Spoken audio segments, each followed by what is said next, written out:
دیکھیے یہ مناظرے کے شرائط میں لکھ رہا ہے فریقین میں سے ہر ایک کو یہ حق ہوگا کہ جو بات مناظرے میں کہی جا رہی ہے اسے فریق مخالف سے لکھوانا چاہے تو لکھوا لے، مناظر کو اپنے دستخط کے ساتھ لکھ کر دینا ہوگا۔ تو جب یہ ثابت ہو گیا کہ اعلیٰ حضرت رضی اللہ تعالیٰ عنہ مسلمان ہیں اور ان کے اقرار سے بھی ثابت ہو گیا، اس لیے کہ وہ فہرست جس نے بنائی ہے اس کو انہوں نے جکر رکھا ہے، مگر اس کے باوجود وہ اس کو نہیں لا کر غلط طور پر اعلیٰ حضرت کو اس کا مرتب قرار دے رہے ہیں اور اعلیٰ حضرت پر کفر کا فتویٰ لگانا چاہتے ہیں۔ تو جب وہ غلط طور پر کرنا چاہتے ہیں، یہ جاننے کے باوجود کہ اعلیٰ حضرت نہیں ہے، وہ جو جس نے کیا ہے اس کو ہم نے جکر رکھا ہے، ہم نے پکڑ رکھا ہے، تو یہ جاننے کے باوجود یہ دھاندلی کر رہے ہیں، غلط کر رہے ہیں اور یہ واضح ہو گیا، تو اب وہ ان باتوں کو ہمیں لکھ کر دیں اور اس میں جو یہ ہے کہ جن پر جو حکم ہوگا اس حکم کا ان کو پالن کرنا ہوگا، اس کے مطابق یہاں وہ توبہ کریں، توبہ نامہ بھی لکھ کے دیں، تجدید ایمان کریں اور سب لوگوں کو گواہ بنا لیں کہ ہم از سر نو کلمہ پڑھ کر لا الہ الا اللہ محمد رسول اللہ۔ بسم اللہ الرحمن الرحیم۔ پریشان کرتے ہیں آپ، مجھے پریشان کرنے کے لیے۔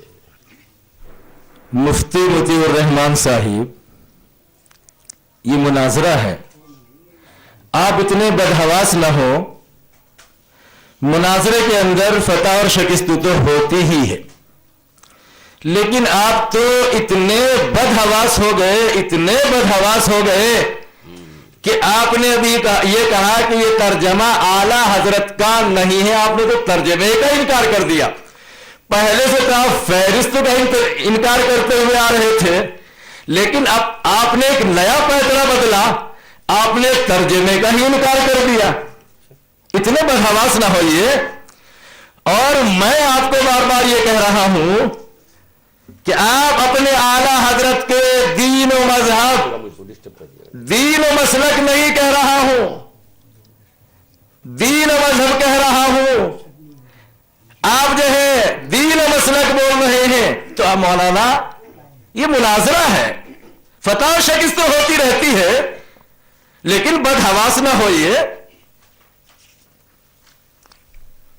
یہ بار بار یہ کہہ رہے ہیں، مجھے شرائط مناظرہ اچھی طرح دیکھ لے، میں نے اس سے پہلے بھی مطالبہ کیا تھا، شرائط مناظرے میں یہ بات نہیں ہے کہ ہمارے اکابر نے ان کو کافر کہا یا نہیں، یہ تو شرائط مناظرہ میں ہے ہی نہیں۔ شرائط مناظرہ میں کیا ہے؟ مولانا احمد رضا خان صاحب بریلوی اپنے عقائد اور عبارات کی روشنی میں کافر ہے۔ ہم نے کب کہا کہ ہمارے اکابر اور ہمارے بزرگوں نے ان کو کافر کہا؟ وہ الگ بحث ہے۔ ہمارے بزرگوں کے کام کافر بنانا نہیں، کفر بتانا ہے۔ یہ تو آپ کو مبارک ہو کہ آپ کے بزرگ یہ کام کرتے ہیں۔ ہمارے بزرگ تو کفر بتاتے ہیں، کافر بناتے نہیں ہیں۔ مولانا مطیع الرحمان صاحب، یہ عوام جو بیٹھے ہوئے ہیں، صحیح بات ہے، ان کو بہت آسانی کے ساتھ آپ فریب اور دھوکہ دے سکتے ہیں، لیکن یہ آپ کا جو مد مقابل ہے، انشاءاللہ آپ اطمینان رکھیے، آپ کو بھاگنے نہیں دے گا۔ آپ کے مولانا احمد رضا خان صاحب بریلوی نے جو حدیث پاک پیش کی، اس کی سند کو کیا کہا؟ بِسَنَدٍ جَيِّدٍ، سند جید، بہت اعلیٰ درجے کی سند ہے۔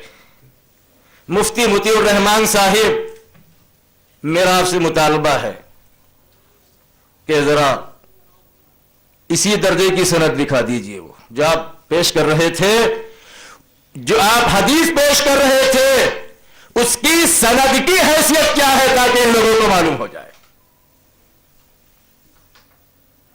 میں نے جب یہ حدیث پیش کی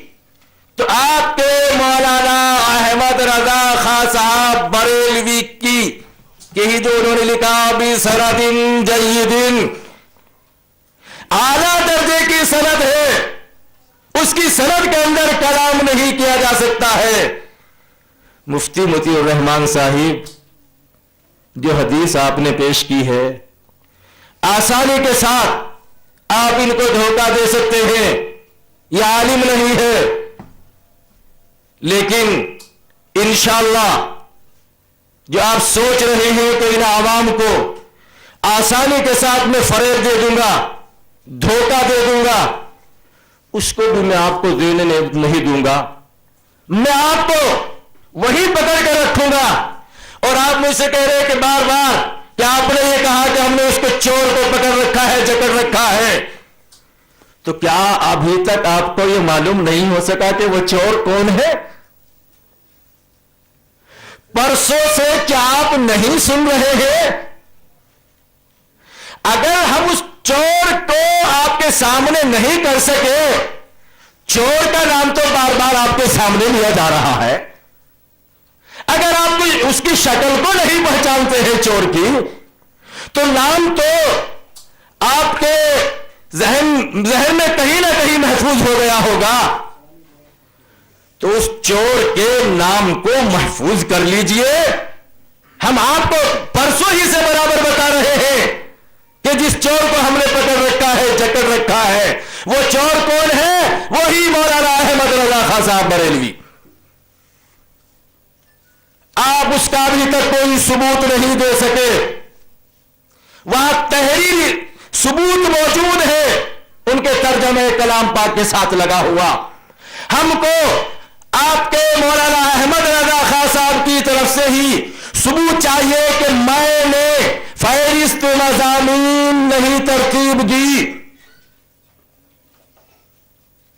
تبھی تو ثبوت ہوگا۔ ہم مانیں گے کہ انہوں نے نہیں، کسی اور نے اس کے مرتب کر لیا ہے۔ میں نے آپ سے ایک مطالبہ کیا تھا، میرا مطالبہ آپ اس کی سند دکھائیے، اس کی سند کی حیثیت کیا ہے؟ آپ مجھ سے کہہ رہے کہ نبی کی تکذیب کی، جب آپ سند دکھائیں گے تو انشاءاللہ میں ہی نہیں، یہ بھی آپ کو کہیں گے، آپ خود بھی کہیں گے کہ تکذیب جو ہے میں نے بھی کی ہے۔ آپ خود کہیں گے مولانا مطیع الرحمان صاحب کہ تکذیب جو ہے ہمارے مولانا احمد رضا خان صاحب نے کی ہے، آپ اس کی سند دکھائیے۔ میں نے آپ سے ایک اور مطالبہ کیا تھا، چونکہ میرا ٹائم جو ہے وہ ختم ہو گیا تھا۔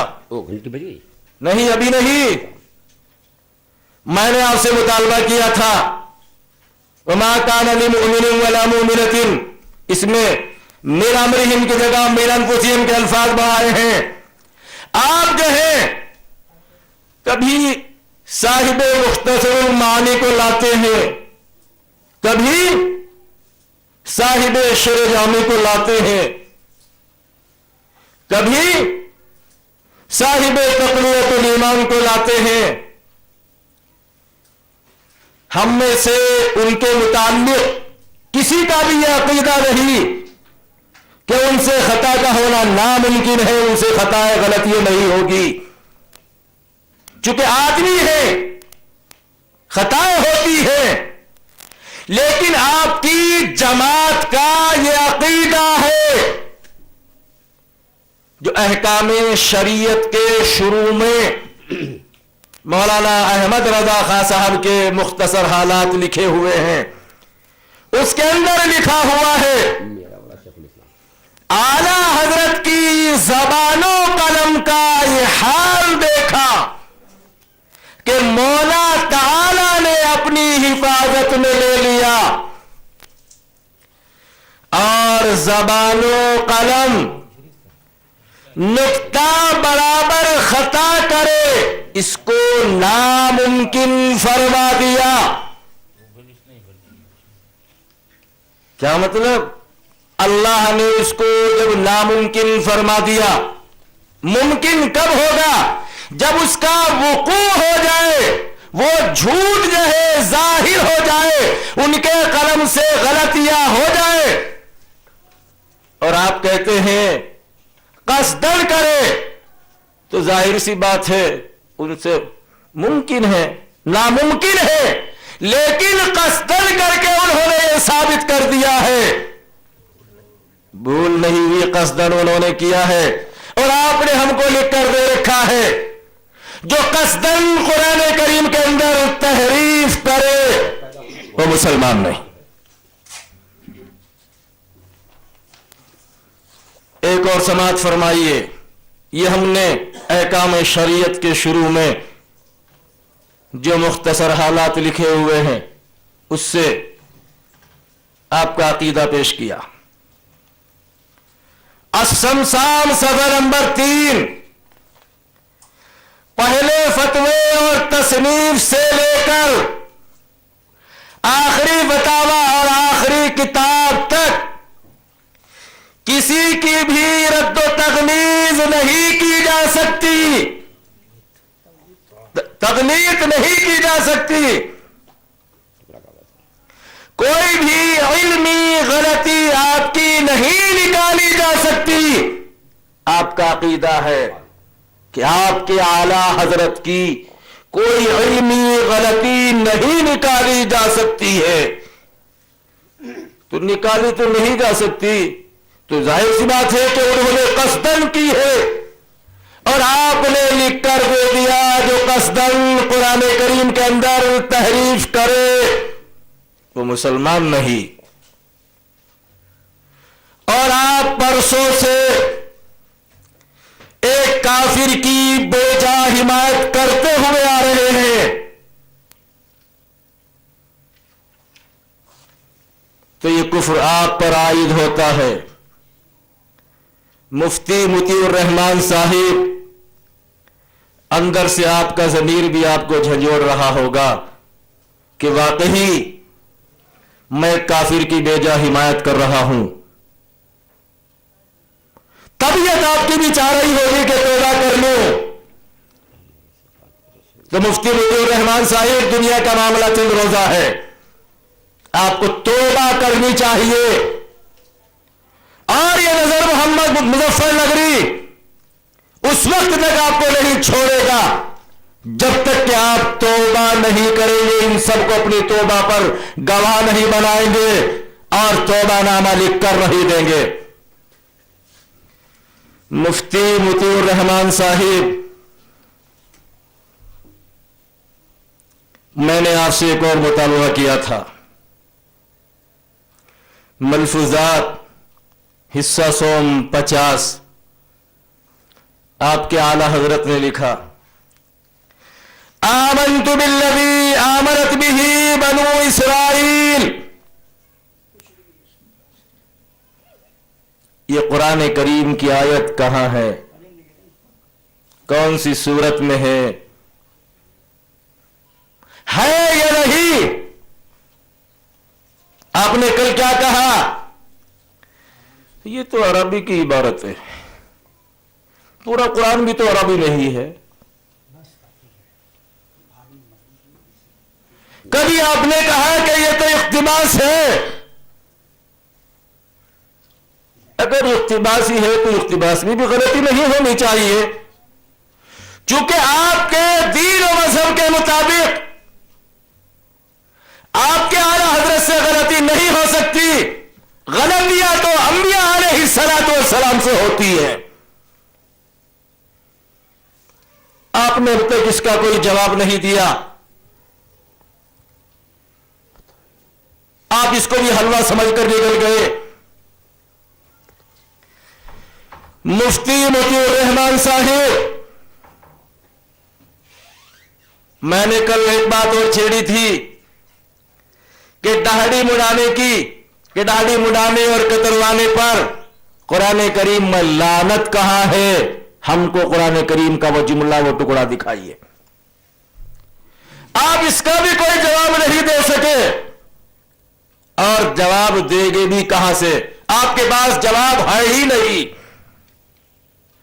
آپ تو خالی وقت ضائع کر رہے ہیں، اور ان کو کہتے ہیں کہ دیکھو میں نے اس کا جواب دے دیا، میں نے اس کا بھی جواب دے دیا، میں نے اس کا بھی جواب دے دیا، اور الٹا مجھ سے مطالبہ شروع کر دیتے ہیں کہ آپ نے میری بات کا جواب نہیں دیا۔ ابھی تو بریلی کا نمبر ہے، میں اور آپ دونوں بریلی میں گھسے ہوئے ہیں. جب دیوبند کا نمبر آئے گا آپ کو سوال کرنے کا حق ہوگا. ابھی تو موضوع میرا ہے, آپ میرے موضوع میں گھسپیٹ کر کے مجھ سے سوال نہ کیجئے. جب آپ کی باری آئے گی آپ کو سوال کرنے کا حق دیا جائے گا, آپ سوال کیجئے, میں اس کا جواب دوں گا.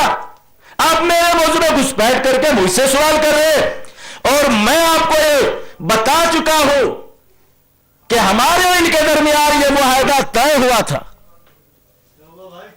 یہ بھی بند ہو گیا, یہ بھی بند ہو گیا.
ان کو اجان دینا.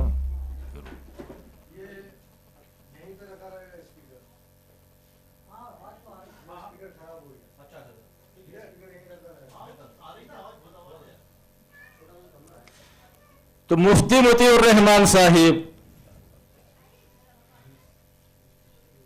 آپ نے جو ابھی حوالے میں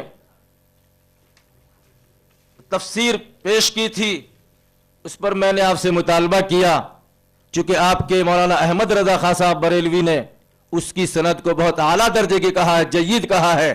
اس کی سند کا میں نے آپ سے مطالبہ کیا ہے, آپ ابھی تک اس کی سند کے بارے میں نہیں بتا سکے. تو چونکہ اب وقت نہیں, اگلے وقت میں, چونکہ وقت جو ہے میرا ہو چکا ہے, آپ میرے پاس جو ہے بھیج دیجئے تاکہ اس کی سند کو دیکھ لیا جائے. نام گھنٹی بھی بجائی ہیں. 20 سیکنڈ میں کیا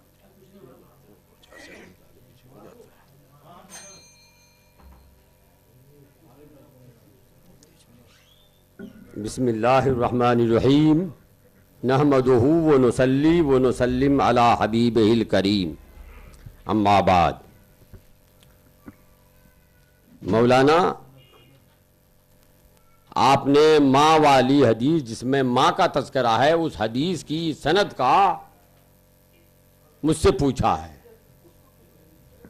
کہ جس حدیث میں باپ کی سند, باپ کی طرف نسبت کا تذکرہ ہے اس حدیث کی سند اچھی ہے, جید ہے, عمدہ ہے. جس حدیث میں ماں کی طرف نسبت کا تذکرہ ہے اس کی سند کیا ہے, یہ آپ نے پوچھا. حضرات, مفسرین نے قرآن کریم کی تفسیر میں جو لفظ امام آیا ہے اس کا معنی بتایا ہے کہ امام کا معنی یہاں ہے ماں. تو ماں کے نام سے پکارنا تو قرآن سے ثابت ہو گیا, صرف حدیث سے نہیں, قرآن سے ثابت ہوا. اسی لیے کہ قرآن میں ہے, اللہ فرماتا ہے کہ اس دن امام کے نام سے پکارا جائے گا, اور امام کا معنی عربی زبان میں ماں ہیں. امن کی جمع لکھ رہے ہیں, امن کی جمع امام, جیسے خفن کی جمع خفاف. تو اس کا مطلب ہوا کہ ماؤں کے نام سے. تو اللہ خود قرآن میں فرما رہا ہے کہ ماں کے نام سے پکارا جائے گا. تو کیا قرآن کریم کی سند کے بارے میں بھی پوچھا جائے گا کہ قرآن کریم کی سند کیسی ہے؟ مولانا, کیا قرآن کریم کی سند کے بارے میں بھی آپ پوچھیں گے کہ وہ قرآن کریم کی سند نہیں, وہ قرآن کریم کی سند کے بارے میں پہلے پوچھے کہ قرآن کریم کی یہ سند کیسی ہے, یہ سند اچھی ہے کہ نہیں ہے؟ ارے قرآن کریم تو متواتر ہے، اس میں سند کا کیا سوال پیدا ہوتا ہے؟ اور پھر مفسرین نے یہ معنی بتایا ہے، اعلیٰ حضرت نے نہیں بتایا ہے، وہ مفسرین جو آپ کے بھی بزرگ ہیں، ہمارے بھی بزرگ ہیں، ان مفسرین نے یہ بتایا ہے کہ یہاں امام یہ امن کی جمع ہے جس کے معنی ماں ہیں، اور ان مفسرین نے اس بات کی تائید کے لیے وہ حدیث پیش کی ہے۔ تو آپ اب مجھ سے نہیں، ان مفسرین سے پوچھئے، آپ پوچھئے صاحب ساوی سے، آپ پوچھئے صاحب تفسیر قرطبی سے، آپ پوچھئے صاحب تفسیر کبیر سے، آپ ان کو کہیے کہ اس نے مفسرین نے جو حدیث نقل کی ہے تو وہ سند والی نقل کی ہے کہ بے سند والی نقل کی ہے، غلطی کی ہے کہ صحیح کی ہے۔ ہمارا تو اعتقاد یہ ہے کہ ان مفسرین نے جب متفقہ طور پر سب نے نقل کی ہے تو یقیناً وہ اللہ کے پیارے نبی کی حدیث ہے، اور سند میں یہ ہے کہ حضرت عائشہ نے فرمایا کہ اللہ کے نبی نے یہ فرمایا ہے، حضرت عبداللہ ابن عباس یہ کہہ رہے ہیں کہ اللہ کے نبی نے فرمایا ہے، تو حضرت عائشہ پر بھی آپ کو اعتماد نہیں ہے اور حضرت عبداللہ ابن عباس پر بھی اعتماد نہیں ہے۔ ارے ان مفسرین پر تو اعتماد نہیں ہے، حضرت عائشہ رضی اللہ تعالیٰ عنہ پر بھی آپ کو اعتماد نہیں ہے، حضرت عبداللہ ابن عباس پر بھی اعتماد نہیں ہے، جو کہہ رہے ہیں کہ یہ اللہ کے پیارے نبی جناب محمد رسول اللہ صلی اللہ تعالیٰ علیہ وسلم کی حدیث ہے۔ حضرت عائشہ تو کہہ رہے ہیں کہ یہ اللہ کے رسول کی حدیث ہے، حضرت عبداللہ ابن عباس کہہ رہے ہیں کہ یہ اللہ کے رسول کی حدیث ہے۔ آپ کہہ رہے ہیں کیسی سند ہم کو بتا دو۔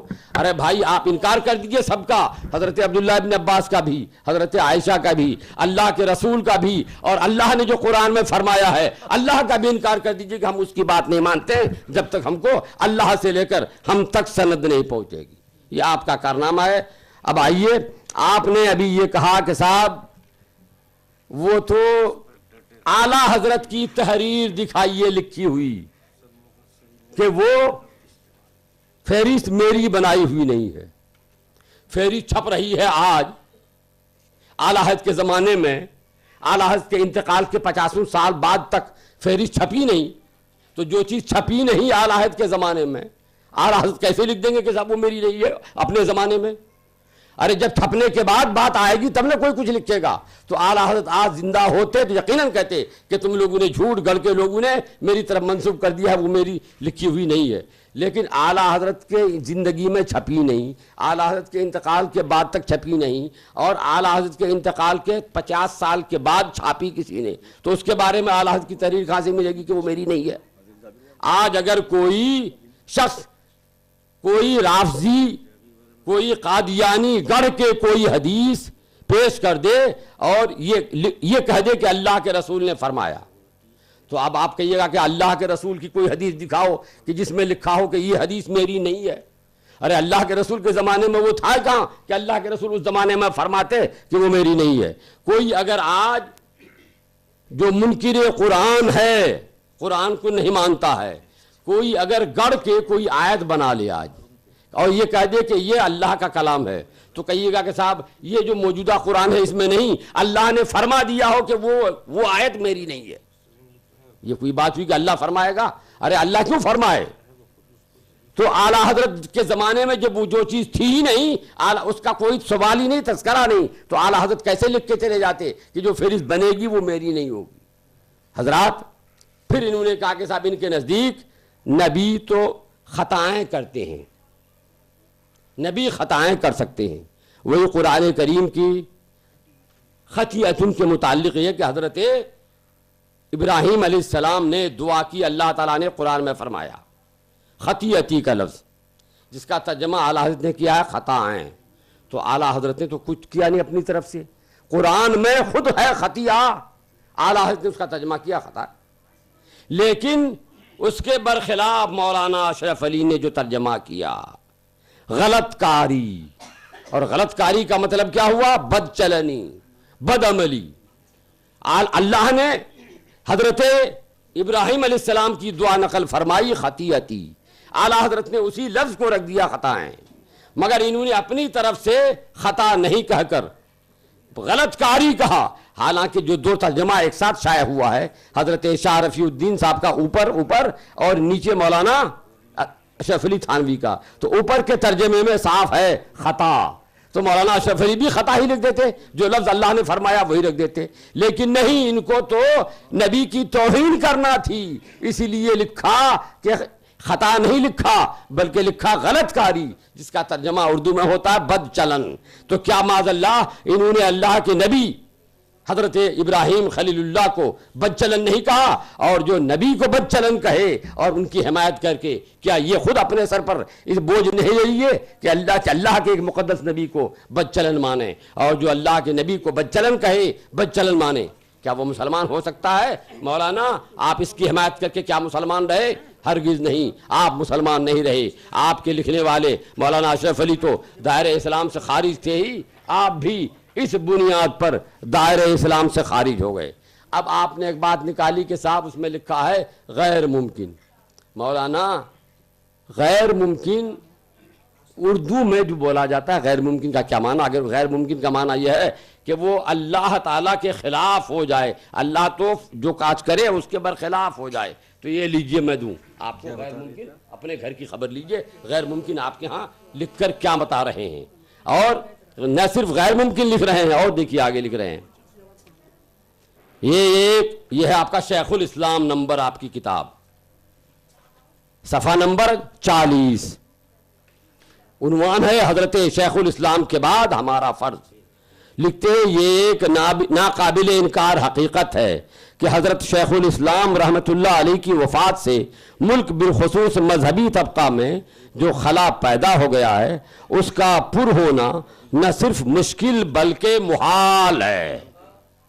علماء دیوبند کا عقیدہ یہ ہے اللہ کے نبی کے بارے میں کہ اللہ کے نبی کی طرح پیدا ہونا محال نہیں، ممکن ہے۔ اللہ کے نبی کی طرح پیدا ہونا ممکن ہے، محال نہیں ہے، مگر یہ لکھ رہے ہیں اپنے مولانا کے بارے میں کہ ان کے انتقال کے بعد اب اس کی طرح پیدا ہونا محال ہے۔ محال کا مطلب جو اللہ تعالیٰ کی قدرت سے خارج ہو وہ ہوتا ہے محال، تو اس کا مطلب ہوا کہ اب اس کی طرح پیدا کرنا اللہ کی قدرت میں بھی نہیں رہا۔ اور آگے ایک جگہ نہیں دوسری جگہ لکھتے ہیں، یہ دیکھیے صفحہ نمبر 64 ہے، عنوان ہے یادگار اسیر مالٹا۔ لکھتے ہیں ملت اسلام کا تھا تو درخشاں آفتاب۔ لکھ رہے ہیں مولانا حسین احمد کو کہ ملت اسلام کا تھا تو درخشاں آفتاب، غیر ممکن ہے کہ اب پیدا ہو پھر تیرا جواب۔ اب تیرا جواب پیدا ہونا ممکن نہیں رہا، یعنی ممکن نہیں رہا تو اللہ بھی چاہے تو پیدا نہیں کر سکتا، یہ مطلب ہوگا۔ تو اگر ممکن اور غیر ممکن کا یہ معنی ہے تو پھر یہ کہیے کہ یہ مولانا حسین احمد کی طرح پیدا کرنا اللہ کے اختیار میں کیا نہیں ہے؟ اللہ چاہے تو پیدا نہیں کر سکتا۔ اب آپ اس کا جو جواب دیں گے وہی جواب اس کا ہے۔ ہم تو سمجھ رہے ہیں کہ ایک یہ محاورے کی زبان ہے، اردو محاورے کی، اصطلاحی لفظ نہیں ہے، تو جو معنی یہاں ہے وہی معنی وہاں ہے۔ اب آپ جو اس کا جواب دیں گے وہی جواب ہم وہاں آپ کو بتا دیں گے۔ حضرات بات آئی پھر داڑھی مڈانے والے کی۔ میں نے کل قرآن کریم کی تفسیر، قرآن کریم کی آیت اور قرآن کریم کی اس تفسیر میں نقل کردہ حدیث سے، وہ بھی حضرت عبداللہ بن عباس کی حدیث تھی، سے ثابت کر دیا تھا کہ جو فاسق ہے وہ ظالم ہے، اور داڑھی مڈانے والا فاسق ہے تو داڑھی مڈانے والا بھی ظالم ہوا، اور ظالم پر اللہ کی لعنت ہے تو داڑھی مڈانے والے پر بھی اللہ کی لعنت ہوئی۔ اللہ تعالیٰ نے قرآن کریم میں فرمایا کہ جو اللہ و رسول کے امر کی، حکم کی مخالفت کرے اسے فتنہ پہنچے گا، وعید فرمائی فتنہ پہنچے گا۔ اللہ رسول کے حکم کی مخالفت کرے، اور داڑھی مڈانا اللہ رسول کے حکم کی مخالفت ہے، تو مطلب ہوا کہ جو داڑھی مڈانے والے پر فتنہ پہنچے گا، اور فتنہ پہنچے گا کا کیا مطلب ہے؟ یہ آپ کے گھر کی چیز نہیں، آپ بتا دو، میرے گھر کی چیز نہیں، ہم بتا دیں مطلب۔ اس کی تفسیر کی حضرت عبداللہ ابن عباس نے، جو سید المفسرین ہیں، راس المفسرین ہیں، انہوں نے اس کی تفسیر کی کہ فتنہ پہنچنے کا مطلب یہ ہے کہ قتل ہوگا۔ تو قرآن نے، حدیث نے، داڑھی مڈانے والے پر قتل کی وعید فرمائی ہے. یہ میں نے بتا دیا تھا، ثابت کر دیا تھا، مگر پھر بھی مولانا کو تسلی نہیں ہوئی. آج وہ یہ کہہ رہے ہیں کہ صاحب ہم کو یہ دکھائیے داڑھی مڈانے کا لفظ قرآن کریم میں. تو میں نے کل ہی یہ بتا دیا تھا کہ بھئی قرآن کریم سے استدلال کا جو طریقہ ہے کہ کبھی عبارت النص سے ہوتا ہے، کبھی اشارت النص سے ہوتا ہے، کبھی اقتضاء النص سے ہوتا ہے، کبھی دلالت النص سے ہوتا ہے. میں نے سمجھنے کے لیے دلالت النص کی ایک مثال دی تھی کہ اللہ تعالیٰ نے فرمایا لا تقل لہما افن، اے اولاد ماں باپ کو اف بھی مت کہو. اف کہنے سے منع فرمایا ہے. جب اف کہنے سے منع فرمایا تو کیوں؟ اسی لیے کہ اف کہنے میں ماں باپ کو تکلیف ہوگی. تو تکلیف اب جس صورت میں ہو سب اسی آیت سے منع ہو جائے گا، حرام ہو جائے گا. تو اسی لیے کہ اب کوئی کہے کہ ماں باپ کو اف کہنے سے منع کیا ہے، ہم کو دکھاؤ کہ مارنے سے منع کیا ہے قرآن میں، ہم کو دکھاؤ کہ گالی دینے سے منع کیا ہے قرآن میں. تو یہ ان کی قرآن کی نافہمی ہے. وہ قرآن سمجھتا ہی نہیں ہے، قرآن سمجھنے کا وصول جانتا ہی نہیں ہے. ائمہ کرام نے قرآن سمجھنے کے جو وصول بتائے ہیں وہ یہ ہیں کہ کبھی عبارت النص سے مسئلہ ثابت ہوتا ہے، کبھی اشارت النص سے ہوتا ہے، کبھی دلالت النص سے ہوتا ہے، کبھی اقتضاء النص سے ہوتا ہے. بےعینی وہی لفظ نہیں ملے گا. اب اگر کوئی قرآن کریم میں آیا ہے کہ نماز پڑھو، نماز پڑھو، تو یہ نہیں ہے کہ یہ اٹارسی والے کے لیے حکم ہے یا بمبئی والے کے لیے حکم ہے. کوئی بمبئی کا آدمی کہے کہ یہ تو نماز پڑھو جو فرمایا قرآن میں، تو جس زمانے میں قرآن اتر رہا تھا صحابہ مدینے میں ان لوگوں کے لیے حکم ہوا ہے. بمبئی کے آج کے مسلمان تو اس زمانے میں تھے ہی نہیں، ہمارے بارے میں کہاں تذکرہ ہے قرآن میں. تو یہ اس کی حماقت نہیں تو کیا ہوگی؟ اس سے کہا جائے گا کہ تم قرآن نہیں جانتے ہو، قرآن کا اسلوب نہیں سمجھ رہے ہو. ارے قرآن نے جب فرمایا نماز پڑھو تو چاہے اس زمانے کا ہو یا آج کے زمانے کا ہو، بمبئی کا ہو یا کلکتہ پٹنہ کا ہو، سب کے لیے قرآن پڑھنا فرض ہے. اور حضرات انہوں نے یہ کہا ہے کہ مولانا گھسپیٹ کر رہے ہیں، بار بار کر رہے ہیں، گھسپیٹ کر رہے ہیں، گھسیٹ دے رہے ہیں. بھائی جو موضوع تھا، موضوع آپ نے موضوع کے تعلق سے ایسی بات کہی کہ یہاں گھسپیٹ کرنے پہ مجبور ہونا پڑتا ہے. اس لیے کہ آپ نے جو بات کی وہ بات ہی ایسی کی. اگر آپ کا جو موضوع تھا اس موضوع کے دائرے میں ہی آپ صرف بات کرتے، موضوع کے تعلق سے آپ اگر ایسی بات کریں گے دلیل میں کہ جو دلیل ہی غلط ہے تو اس دلیل کی غلطی کو بتانے کے لیے آدمی کو تو گھسپیٹ کرنا ہی پڑے گا، آدمی کو تو اس طرح سے آنا ہی ہوگا. آپ نے دلیل ایسی کیوں دے دی ہے؟ اس دلیل سے آپ توبہ کر لیجئے اور صحیح بات پہ آئیے، کوئی صحیح دلیل دیجئے، تو پھر ہم آپ کے ہاں گھسپیٹ نہیں کریں اور یہ گھسرنے والی بات نہیں آئے گی. مگر آپ نے یہ موقع دیا خود ہی، اس لیے مجھے مجبور ہو کے ایسا کرنا پڑا ہے. حضرات یہ تو کہہ رہے ہیں کہ صاحب ہم نے جواب نہیں دیا، آپ سن رہے ہیں کہ جواب ہوا کہ نہیں ہوا، اور کیسٹ میں بھی محفوظ ہوتا جا رہا ہے کہ میں نے ان کی باتوں کا جواب دیا کہ نہیں دیا. لیکن انہوں نے کیا جواب دیا وہ آپ نے دیکھ لیا ہوگا کہ کیا جواب دیا ہے، کیسٹ بھی گواہ ہے. میں بسم اللہ الرحمن الرحیم.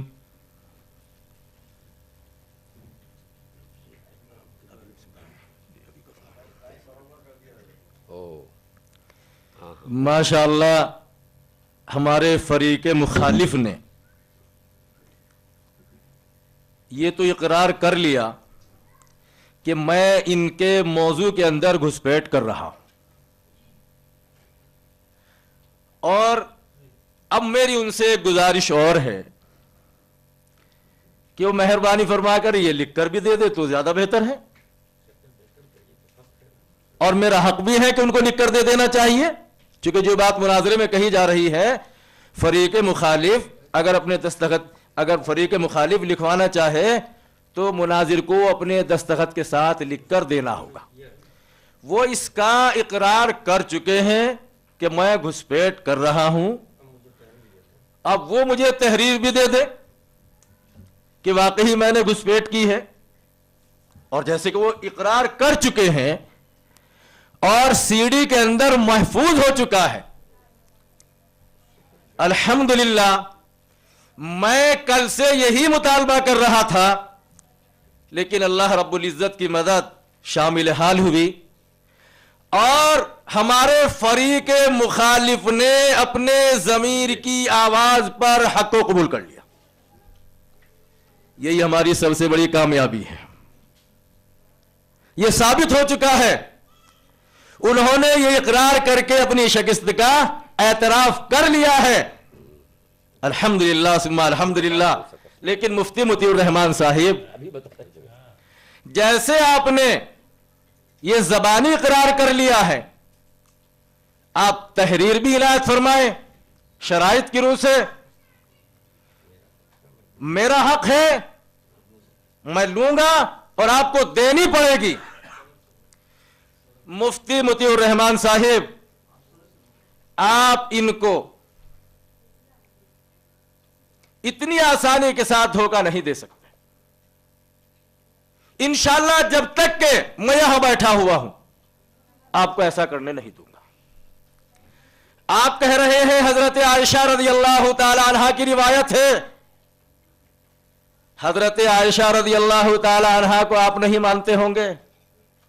یقیناً یقیناً جب حضرت عائشہ رضی اللہ تعالی عنہا کا نام نامی اسم گرامی آپ کی زبان پر آیا تو کچھ اور بھی آپ کے ذہن کے کسی نہ کسی دریچے میں آ گیا ہوگا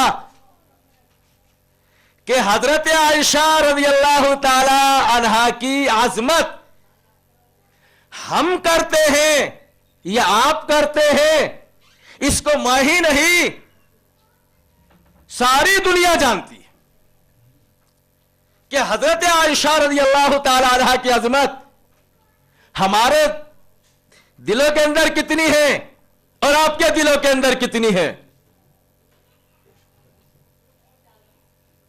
تو آپ نے کہا کہ ہم حضرت عائشہ رضی اللہ تعالی عنہا کو نہیں مانتے. آپ نے ہم پر یہ الزام لگایا، آپ کو اس کا بھی ثبوت دینا. آپ نے الزام لگایا، اس کا بھی آپ کو ثبوت دینا ہوگا کہ ہم حضرت عائشہ رضی اللہ تعالی عنہا کو نہیں مانتے ہیں. مجھے اس کا ثبوت چاہیے چونکہ آپ نے ہم پر الزام لگایا ہے. مفتی مطیع الرحمان صاحب، مولانا احمد رضا خان صاحب بریلوی نے جو ماں کی طرف نسبت کر کے پکارنے والی حدیث پاک پیش کی تھی، اس کی سند کو کیا کہا تھا؟ بہت اعلیٰ درجے کی سند ہے. جو باپ کی طرف نسبت کر کے پکارے جائیں گے قیامت میں، اس کی سند بہت اعلیٰ درجے کی ہے.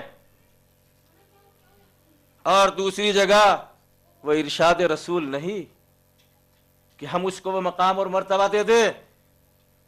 آپ ان کی بات کو نبی سے بڑھ کر مرتبہ دیں، وہ آپ کا دین و مذہب ہے، ہم اس پر بحث نہیں کر رہے ہیں.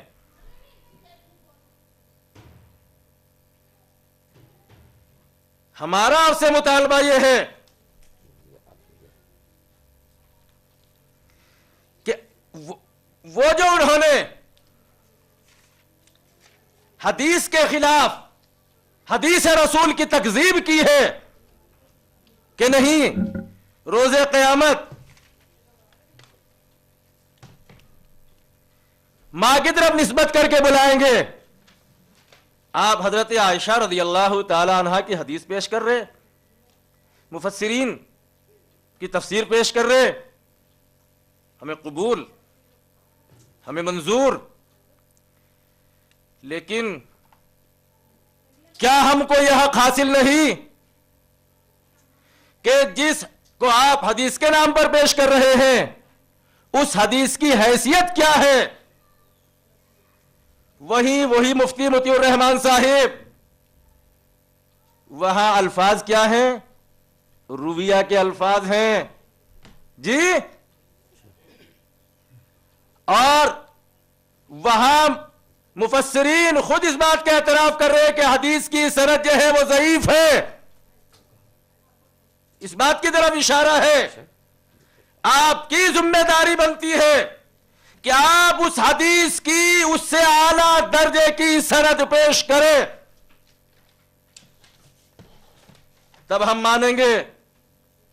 آپ نے ایک امام کے معنی ماں کے کیے ہیں، تو جتنے یہ مساجد کے امام ہیں یہ سب ماں ہے کیا؟ آپ بھی وہاں بنگلور میں بلال مسجد کے امام ہیں، تو کیا آپ بھی اپنے مسلیوں کے ماں ہیں؟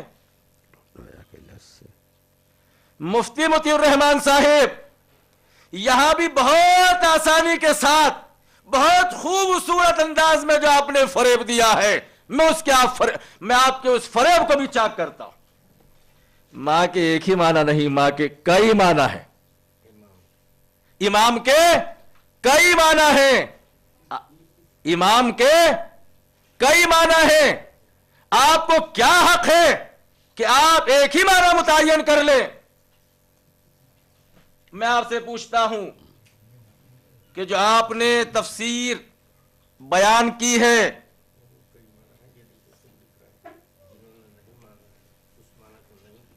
صاحب جلالین نے کئی معنی لکھے ہیں، بِإِمَامِهِمْ بِنَبِيِّهِمْ، یہاں نبی مانا ہے انہوں نے، امام کی تفسیر نبی سے کی ہے جی، ماں بھی ہے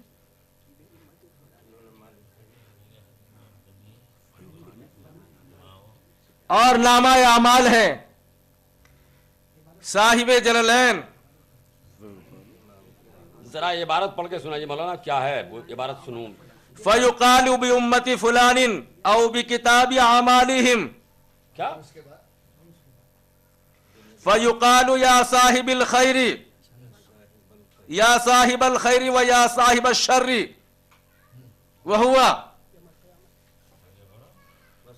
وَهُوَ يَوْمَ الْقِيَامَةِ۔ ختم ہو گئی آگے، چلیے ہاں ہے، کیا ہوا دکھا دیجئے۔ وہ متعدد استعمالات ہیں، سب یہی کتابیں، کیا ضرورت نہیں جی چلیے چلیے رہنے کی ضرورت صاحب جلالین، جلالین شریف آپ کے یہاں بھی پڑھائی جاتی ہے، ہمارے یہاں بھی پڑھائی جاتی ہے۔ انہوں نے تو امام کے معنی ماں کے نہیں کیے، تو کیا یہ قرآن کے منکر ہو گئے؟ اور اگر یہ قرآن کے منکر ہیں تو آپ ان پر بھی کفر کا فتویٰ لگائیے، لگائیے ان پر بھی کفر کا فتویٰ۔ آپ کو کفر کا فتویٰ لگانے کا بہت شوق ہے، تو میری فریق مخالف سے درخواست ہے، ان سے یہ کہنا ہے کہ جو انہوں نے یہ آپ کے مولانا احمد رضا خان صاحب بریلوی نے یہ حدیث پاک پیش کی اور جس کی سند کو جید کہا ہے، آپ اس کے مقابلے میں اس روایت کو پیش کر رہے ہیں۔ مجھے اس روایت کی سند چاہیے۔ میں نے آپ سے مطالبہ کیا تھا کہ آپ کے اعلیٰ حضرت نے جو قرآن کریم کے اندر تحریف کی، آمنت بالذی آمنت بہ بنو اسرائیل، آپ نے اس کا بھی کوئی جواب نہیں دیا۔ قرآن کریم کے اندر یہ آیت کہاں ہے؟ مولانا آپ کا طریقہ اچھا نہیں،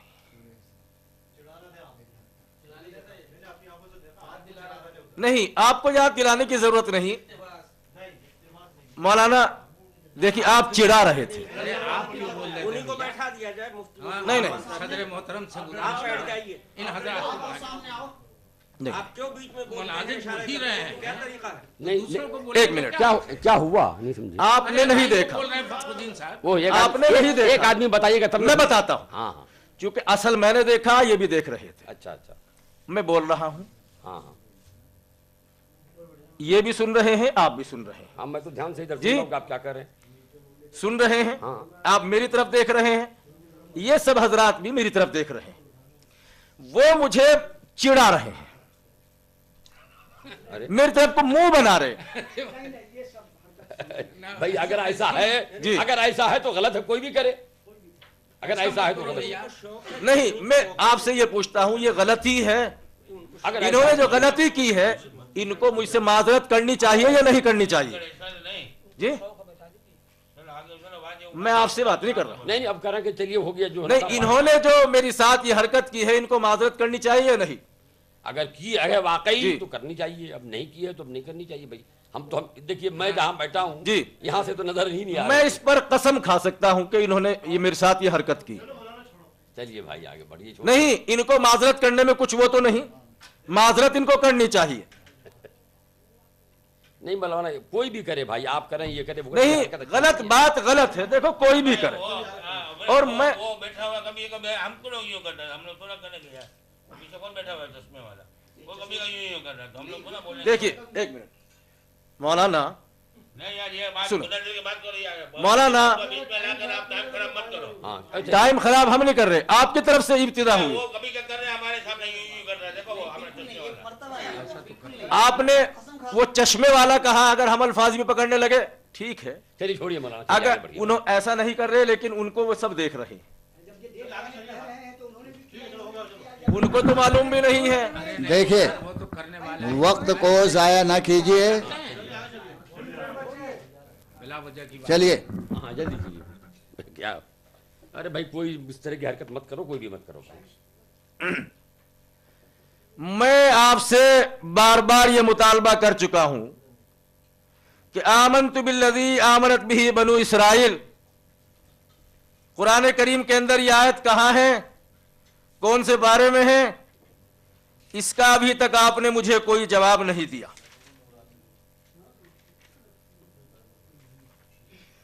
دوسری چیز, ہمارے وہ دلائل اور وہ سوالات جن کا تذکرہ 2 دن سے کر رہا ہوں, کوئی جواب موصول نہیں ہوا. آپ نے الٹے اپنے سوالات جو ہے ادھر ہماری طرف بھیج دیے کہ آپ ان کا جواب دیں, اور جس کا آپ اعتراف بھی کر چکے ہیں کہ میں گھسپیٹ کر رہا ہوں. آپ کو جب گھسپیٹ کرنے کا کوئی حق نہیں, آپ کو سوال ہی کرنے کا کوئی حق نہیں, آپ اس کا اعتراف کر چکے ہیں, اور پھر بار بار آپ وہی ریپیٹ کر رہے ہیں, بار بار اسی چیز کو دوہرا رہے کہ میری بات کا جواب نہیں دیا, میری بات کا جواب نہیں دیا. جب میں آپ کی بات کے جواب دینے کا مکلف ہی نہیں تو میں جواب کیوں دوں؟ جب آپ کا موضوع آئے گا اور اگر میں آپ کے موضوع کے اندر گھسپیٹ کروں تو آپ کو روکنے کا حق ہوگا. آپ مجھے روکیے اور میں رکوں گا انشاءاللہ. لیکن آپ میرے موضوع کے اندر گھسپیٹ کر رہے, اقرار بھی کر چکے ہیں کہ میں کر رہا ہوں, میں آپ سے تحریر کا مطالبہ کر رہا ہوں, آپ تحریر نہیں دے رہے ہیں.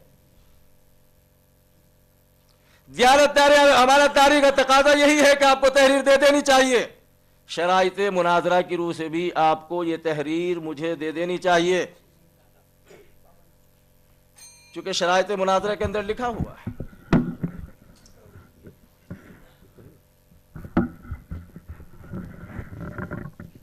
میری ایک گزارش ہے کہ تحریر کی بات ہے, اصل موضوع پر آ جائیں. دعویٰ یہ ہے کہ یہ فہرست مولانا اعلیٰ حضرت مولانا احمد رضا خان صاحب کی ہی ہے, اور یہ انہوں نے اس بات کو ثابت کر دیا اپنے زبان سے کہ ہم اس کو ثابت مانتے ہیں کہ یہ انہی کی ہے اور ہمارے پاس اس کا ثبوت ہے. تو میں یہ عرض کرنا چاہتا ہوں کہ وہ تحریر لکھ کر کے دے دیں کہ یہ اعلیٰ حضرت ہی کی فہرست ہے, اور اس فہرست کے بنانے کا جو ثبوت ہے وہ کیا ہے وہ دے. اس پر بڑی آسانی سے بات ہو سکتی ہے, بات طول نہیں ہو.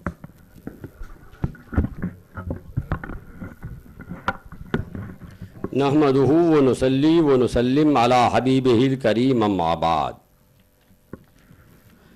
حضرات, مولانا نذر محمد صاحب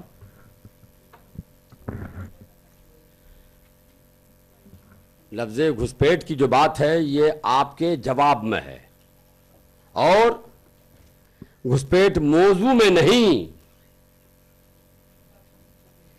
آپ نے جو غلط الزامات اور جھوٹے الزامات قائم کیے اعلیٰ حضرت پر, تو ان الزامات کی وجہ سے گھسپیٹ کرنا پڑا کہ صاحب یہ الزامات صحیح نہیں ہیں، اگر یہ الزام صحیح ہو تو آپ کے گھر میں یہی بات موجود ہے. موضوع میں گھسپیٹ کرے تو وہ شرائط مناظرے کی خلاف ورزی. مگر آپ نے جو بات کہی وہ ایسی غلط بات کہی جس کی وجہ سے مجبور ہو کر گھسپیٹ کرنا پڑا کہ یہی بات تو آپ کی کتاب میں بھی ہے. جیسے ابھی ناممکن اور محال کی بات آئی، ناممکن کی بات آئی، آپ نے دکھایا کہ صاحب اعلیٰ حضرت کی سوانح عمری میں یہ لکھا ہے مختصر سوانح حالات میں کہ ناممکن کر دیا. تو میں نے کہا اگر اس کا وہی معنی ہے تو یہی معنی تو آپ کی کتاب میں بھی ہے. اس کو گھسپیٹ موضوع میں نہیں کہتے ہیں. میں نے آپ کے موضوع میں گھسپیٹ نہیں کیا ہے، اس طرح کی بات کے جواب میں گھسپیٹ کیا ہے. حضرات، مولانا نے کہا کہ صاحب اس میں رویہ کا لفظ ہے، اور رویہ کا مطلب ہوتا ہے ضعیف. رویہ کا معنی ہے ضعیف. مولانا یہ نہ تو کوئی آپ پر الزام ہے، نہ آپ کے بزرگوں پر، نہ یہ کوئی مجھ پر آپ الزام ہے کہ صاحب میں نے کفر بک دیا، نہ آپ پر الزام ہے کہ آپ نے کفر بک دیا. ایک علمی بات ہے صرف. رویہ کا معنی ضعیف ہونے سے بھی کوئی کافر کوئی گنہگار نہیں ہوگا، اور رویہ کا معنی صحیح ہونے سے بھی کوئی کافر کوئی گنہگار نہیں ہوگا. تو یہ آپ نے رویہ کا لفظ کا معنی ضعیف بتایا ہے، یہ آپ لکھ کے دے سکتے ہیں؟ رویہ کا معنی ضعیف ہے، یہ لکھ کے دے دیجیے گا مجھ کو. ایک دوسری بات میں آئی کہ آپ نے کہا میں بنگلور میں جامعہ بلال میں امام ہوں. امام مسجد کا ہوتا ہے کہ جامعہ کا ہوتا ہے؟ جامعہ کے معنی ہے یونیورسٹی کے، یا مدرسے کے؟ مدرسے کو بھی لوگ لکھتے ہیں، دارالعلوم کو لکھتے ہیں. تو آپ کسی اعتبار سے بھی ثابت کر سکتے ہیں کہ میں امام ہوں، یا میں نے ایک وقت بھی وہاں بلال مسجد الگ ہے، جامعہ بلال الگ ہے، مسجد میں کبھی زندگی میں ایک وقت کی بھی نماز پڑھائی ہو؟ تو یہ جھوٹ آپ یہاں کیوں بول رہے ہیں بھائی؟ حضرات، انہوں نے کہا کہ پہلے تو کہا ماں کے کئی معنی ہیں، پھر امام کے کئی معنی ہیں. ٹھیک، قرآن کریم میں جو لفظ امام آیا ہے اس کے کئی معنی بتائے گئے ہیں کہ یہاں امام سے مراد نبی بھی ہے، امام سے مراد پیشوا بھی ہے، جیسے ائمہ کرام امام احمد بن حنبل، امام شافعی، امام مالک، امام اعظم ابو حنیفہ.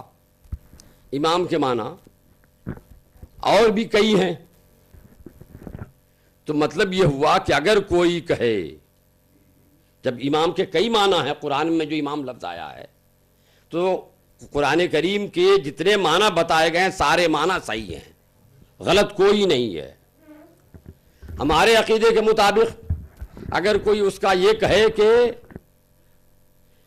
مراد ہے کہ قیامت کے دن نبیوں کے نام سے پکارا جائے گا، اے عیسیٰ علیہ السلام کے ماننے، عیسوی عیسیٰ کے ماننے والے ہو، موسوی موسیٰ کے ماننے والے، محمدی محمد کے ماننے والے، تو یہ بھی صحیح ہے. اگر وہاں یہ پکارا جائے اے حنفی، اے شافعی، اے مالکی، حنبلی، یہ بھی صحیح ہے. جتنے معنی ہیں سب صحیح ہیں.